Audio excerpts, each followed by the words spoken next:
dirree dhawaan seenaanis seeraanis argama lafaatinis qubsumaanis biyya Oromooti. Qaama Oromiyaati jechuun maal jechuudha? Kutaa tokkoffaa. Yooyyaa akkam jirtu hordoftoota sagalee dirree shaggar sagantaa lafaaf lafee. Qophii keenya har'aatiin dirree dhawaa irratti fuulleffannaa. Muummichi ministeeraa Itoophiyaa Abiy Ahmed dirree dhawaan bara 1991 hanga 1993 qaama Oromiyaa turte jedhee dubbachuusaa hordofuun dhimmi kun dhimma falmii miidiyaa ta'ee burjaajiin adda addaatis uumamaa jira. Akeekni muummichaa walitti bu'iinsa dalgaa oomishuu ta'ullee dhimma kana seenaa, seeraa fi qabatama lafarra jirurra dhaabbatanii ilaaluun barbaachisaa waan ta'eef nutis har'a mata duree dirree dhawaan seenaanis, seeraanis, argama lafaatinis, qubsumaanis biyya Oromiyaa qaama Oromiyaati jechuun maal jechuudha jedhu fudhannee ilaaluuf dhiyaanneerra. Kana malees caaseffama federaalawaa kufaatii dargii boodaatiin dirree dhawaan bara 1991 hamma 1993tti bu'uuruma seeratiin qaama Oromiyaa taatee eega Oromiyaa jalatti bulteen booda heerri fi seerri cabee Oromiyaa irraa muranii rarraasuun maaliif barbaachise kan jedhus bal'isnee hiiknee kutaa sadiin ilaalla. Kutaa kana keessatti seenaa fi seera irratti xiyyeeffanna. Qopheessan Ibsaa Gammadaa gulaalee kan dhiyeessu Dagaagaa Gammachuu, teeknishaanni ammoo Iftuu Galataati. Tiriyaadha. Muummichi ministeeraa Abiy Ahmed lafa Oromoo hedduu naannoo Sumaaleetti akka daangeffamu taasisaa dirree dhawaan Oromiyaa jala turte jechuun maal agarsiisa? Ifa. Dantaa Oromoo ilaalchisee gocharra dubbii yookiin siyaasa filate. Gochaan lafa Oromiyaa kutee kenne irratti murteesse muuyalee irraa kaasee hamma sabootti. Jechaan ammoo waan dura seer malee Oromiyaa irraa kutame dirree dhawaa waanuma nuti waggoota 15 darbaniif jechaa turre waan seerri biyyattiis jedhu jedhee harka rukuchifate. Inni aktivistii miti yookaan paartii mormituu miti. Maaliif waan jedhe kana jechuurra seera qabsiisee hin raawwachiisin dubbii siyaasaa uummata walitti diruu fakkaata.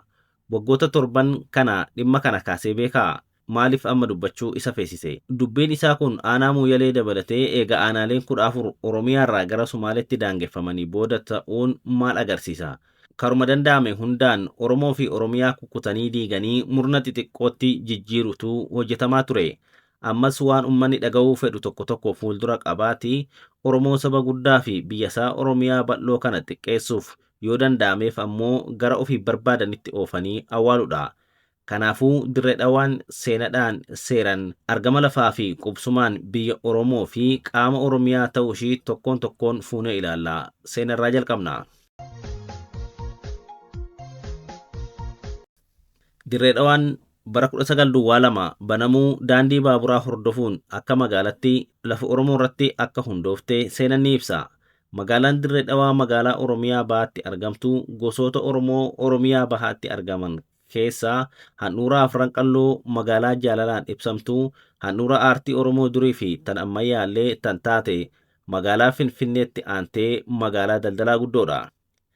Dirreen magaalaa Oromoon cufti Oromiyaa guuturraa dhaqanii jaalatanii jiraatan tan Ormi dhiyoo fi fagoollee jaalatanii keessa jiraatan taatus harki guddaan ishii garuu qubsuma Oromoo afran qallooti. Qalloo ilmaan 4 kan godhate yoo ta'u isaanis Oburraa, Dagaa, Baabbilee fi Alaa jedhamu. Afran qallootis mataa mataan ilmaan hedduu horatanii dagaaganiiru. Haaluma kanaan Oburraan ilmaan 4 jechuunis Akkichuu, Biilii, Dooranii fi Dagaa godhate. Daga ilmaan 3 godhate. Isaanis Jaarsoo, Humee fi Noolee godhate. Har'aan tanallee ilmaan Dagaa magaalaa Dirree Dhawaa keessa baay'inaan jiraatu. Baabbilee ammoo ilmaan 4 qaba. Hawiyyaa, Areelee, Heebanii fi Giirii. Ala ilmaan 12 godhate. Isaanis Abbaadhoo, Abbayyii, Guutayyuu, Iree, Arroojii, Buubbuu, Nuunnu, Diiramu, Meettaa, Galaan, Gooloo fi Kaakodha. Magaalaan Dirree Dhawaa dhufaatii ishiitirraa kaasee akkanaan qubsumaa fi seenaa gosoota Oromoo Oromiyaa bahaatiin walitti dhangiyamtee lafa Oromoo ta'uu ishii mirkaneessite. Ragaaleen akka agarsiisanitti moggaasni maqaa magaalaa Dirree Dhawaa manguddoo maqaan isaa Dhawaa Muudee Elemoo jedhamu ilmaan afran qalloo keessaa gosa alaatirraa kan ta'ee fi yoo deemu mudhii oliin qullaa deemurraa akka moggaafamte hima seenan. Namoonni dirree irratti isa argan dirreen kun Dirree Dhawaati jedhanii waamuu waan eegalaniif kanumarraa kan ka'e manguddoon kun abbaa dirree dhawaa jedhamuun beekamu. Manguddoon kun nama sheekummaas ta'ee hoogganummaa gosaa hin qabne kan magaalaallee hin beeknedha jedhama. Garuu manguddoon kun raagaa akka ta'e manguddoon ganna 100 jiraatan hayyuun seenaa dirree dhawaa Aliyyee Roobaa Humbannaa jedhaman miidiyaaletti dubbachaa turan. Hanga dhuma jaarraa 19ffaatti lafti magaalaan dirree dhawaa irratti hundoofte kun lafa horsiisee bultoonni Oromoo irraa loonii fi horii akaakuu adda addaa irra bobbaafatanii fi jiraatan ture. Uummanni Oromoo gaarreen Ituu fi Humbannaa irraa loon isaanii qubatanii gara dirree magaalaan dirree dhawaa boodarra irratti hundaa'e kanaatti deddeebi'uudhaan dheechifachaa akka turan himama. Dirree dhawaan dirree Oromticha alaa dhawaa Elemoo gubbaatti kan hundoofte ijaarsa daandii baaburaa hordofuun akka ta'e seenan ni addeessa. Yaadni ijaarsa daandii baaburaa Finfinnee fi dirree dhawaa kan dhiyaatee ture bara 1877 yoo ta'u, ijaarsi isaa dirree dhawaa kan dhaqqabe muddee bara 1902 ture. Yeroo kana lafti magaalaan dirree dhawaa har'a irratti argamtu kun lafa bosonaa keessi isaa bineensota hedduun guutame gariin lafa margaa ta'uu abuuraan biyya Faransaay tokko barreessee ture. Akka seenan galmeessetti dirree dhawaan Oromoof da'oo guyyaa rakkooti. Caayaa hayootaa fi qabsaa'otaa fi weellistoota Oromooti. Biyya seenan Oromoo, aartiin Oromoo, qabsoon bilisummaa Oromoo fi ijaarsonnii fi kan kana fakkaatan itti biqilanidha. Itti dabalees bakka hawwisoo fi sirbi afaan Oromoo itti jalqabee handhuura qaroominaati. Fakkeenyaaf hawwisoo afran qalloo, hawwisoo biiftuu biyya teenyaa, hawwisoo aduu birraa, hawwisoo maskoobii fi kan kana fakkaatan dirree keessatti biqilanii gadi dhaabbatanii daraaranii firii godhataniis bu'aan firichaa ammoo Oromiyaa wal ga'e. Firii dirree dhawaa san keessaa tokko kan ta'e hangafnii fi urjiin muuziqaa Oromoo kan barayyuu kan ta'e artistii fi weellisaa beekamaa Alii Birraa kan bara 2023 keessa boqate namni hin beekne jiru. Dirreen biyya jaalala biqilchituu tan alagaa fi firrilee biyya Oromootti beeku caayaa goototaa fi hayootaa kan taate magaalaa dhiibbaa gita bittaa Habashaa dandamattee har'allee Oromoo urgooftu handhuura daldalaati. Itti aansuun gama heeraa fi seeratiin akkasumas caaseffama federaalawaa Itoophiyaa keessatti dirree dhawaan akkamitti ilaalamti kan jedhutti ceena.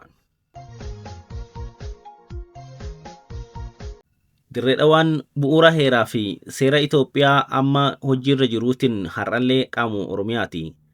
Akka amma itti jirtu kun bara 1993 kaasee kan uumame yoo ta'u, heeraa fi seera biyyattii cabsuudhaan kan uumame caasaa bu'uura heeraa hin qabne bulchiinsa akka feetetti paartiin murteessudha. Baratan Iyyaaddigitu murteesse. Har'a immoo warra gaafas Iyyaaddig turee fi PP jedhee of muudetu heeraaf seera cabsee murteesse. Akka heera biyyattiitti Itoophiyaan naannoleetti caaseffamte. Heerri biyyattiin amma ittiin bulaa jirra jettu yookiin muummichii fi PP'n isaa yoo wayyaanee higga mangistii jedhuun kanaaf kan mataa isaanii karaa komishiina marii biyyaalessaa jedhamu qopheeffatanii jiru. Keewwata 47 jalatti yeroo hojii eegalu naannolee 9 hundeesse. Naannoleen kun Oromiyaa, Amaaraa, Sumaalee, Tigraay, Affaar, Beenishaangul Gumuz, Gaambeellaa, Hararii fi saglaffaan naannoo sabootaa fi sablammoota kibbaa kan amma diigameetoo kilaasteraan qoqqoodamee jirudha. Kana malees akkaataa naannoleen haaran itti uumamuu danda'an heera biyyattii keewwatuma 47 kana jalatti tumameera.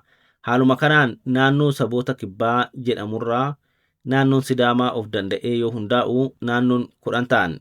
Ittaan sun saboonni naannoo kibbaa 11 gaaffii hiree isaanii ofumaa murteeffatanii naannoo ta'anii afaanii fi aadaa ofii gabbifachaa ofiin of bulchuu kan dhiyeessan yoo ta'u, mootummaan PP garuu gaaffii isaanii ukkaamsee naannoo saboota kibbaa diiguudhaan kilaasteraan bakka 3tti qoodee naannoo 3 kan naannoo kibba lixa Itoophiyaa, naannoo giddugaleessa Itoophiyaa fi naannoo kibba Itoophiyaa jedhaman hundeesse. Naannoleen 3 dhumarra ibsine kun bu'uura gaaffii saboota 11 gaaffii dhiyeessaniitiin kan hin hundeeffamne ta'uun akkuma jirutti ta'ee keewwata 47 kan naannoleen ittiin hundeeffaman ka'umsa godhachuun naannoon saboota kibbaa duraan tures diigamee heericha maqaa dhaahachuuf hundeeffamuu isaanii qofa kan fudhannu yoo ta'e yeroo ammaa kana Itoophiyaan naannolee 12tti caaseffamtee argamti jechuudha. Kana jechuunis bakki yookiin magaalaan aanaan gandi yookiin godini tokko qaama Itoophiyaa ta'uuf dura dursoo naannolee 12 kana keessaa tokko keessatti argamuu qaba qofa otoo hin taane naannolee 12 kana keessaa tokko jalatti buluu qaba. Sababni isaatis akkuma walitti ibsine daangaan lafa Itoophiyaa ida'ama naannoleeti. Heerichi keewwata tokko jalatti biyya federaalaa fi dimokiraatawaa hundeesse. Itoophiyaan sirna federaalawaa naannoleetti caaseffameen bulti. Naannoleen kun immoo warra heeran hundaa'an keewwata 1 fi 2 qofa hammata malee bakkuma barbaadan irraa labsii yookiin seera baasuudhaan miti. Lafti biyya Itoophiyaa jedhamtuutis ida'ama naannoleetii jedhamee keewwata 2 jalatti kan kaa'ames kanumaafi jechuudha. Kana malees sirni federaalummaan Itoophiyaa kun sirna gulantaa yookiin caasaa irraa jalaa 2 qofa qabu ta'uu keewwata 46 jalatti mirkaneessee jira. Riippaabilikiin federaalawaa dimokiraatawaa kan naannolee irraa ijaarame yookiin naannolee hammata jedha malee magaalota chaartaraan bulan hin jedhu. Kana jechuun gulantaa 2 jechuun federaalaa fi naannolee jechuudha. Gulantaan magaalota chaartaraan bulan hin dabalatu. Chaartaraan buluun isaanii gulantaa haaraa kan heerichi hin uumne kennisiisuu fi hin danda'u. Caasaan biyyattii naannolee kanaan ala ta'e hin jiru.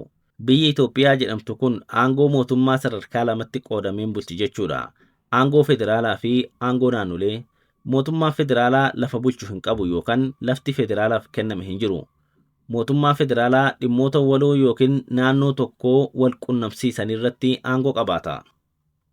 Rakkoon heeraa fi seera wal qabatee itti fufe kan Itoophiyaan impaayera ta'uu ishii fi impaayerri immoo seeruma baafatteenuu buluuf hin dandeenye ta'uu mirkaneessu tokko kaasna.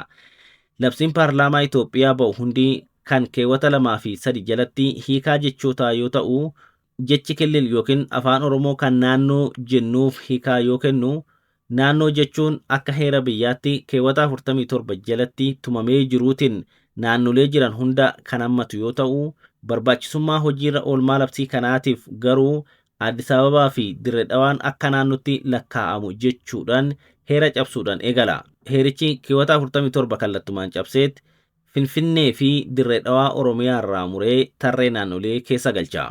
Dirree Dhawaan wal qabatee dubbiin taasifames Oromoof dhugaa galchuu osoo hin taane rakkina dhalchuudha. Muummichii fi paartiin isaa yeroo adda addaatti bakkoota hedduu keessatti saboota gidduutti, gosoota gidduutti fi jaarmiyaalee gidduutti wal shakkii, wal morkii akkasumas walitti bu'iinsa hanqaaquudhaan beekamu.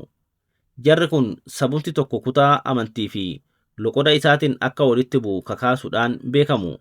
Dubbiin Dirree Dhawaa kunis kanumarraa ka'a. Haala armaan olitti kaasnetoo tokkoon ilaalle kanaan Dirree Dhawaan seenaanis seeraanis argama lafaa fi qubsumaanis magaalaa Oromooti, biyya Oromooti, qaama Oromiyaati. Ammoo sabni kamuu darbees lammiin biyya kamiituu Dirree Dhawaa keessa jaalalaa fi tokkummaadhaan jiraachuuf mirga guutuu qaba. Aadaa fi gadaan Oromootis kanuma nu barsiise. Kabajamtoota dhaggeeffattoota keenya turtii keenyarraa waa hubattanii jirtu jennee abdachaa qophii har'aa kanumaan goolabna. Kutaa lammaffaa itti aanu keessatti maqaa argama lafaa, qubsumaa fi bal'ina lafaa fi caaseffama Dirree Dhawaa fi gandoota ishii kan ilaallu ta'a. Hangasittuu nagaan turaa. Horaa bulaa deebanaa.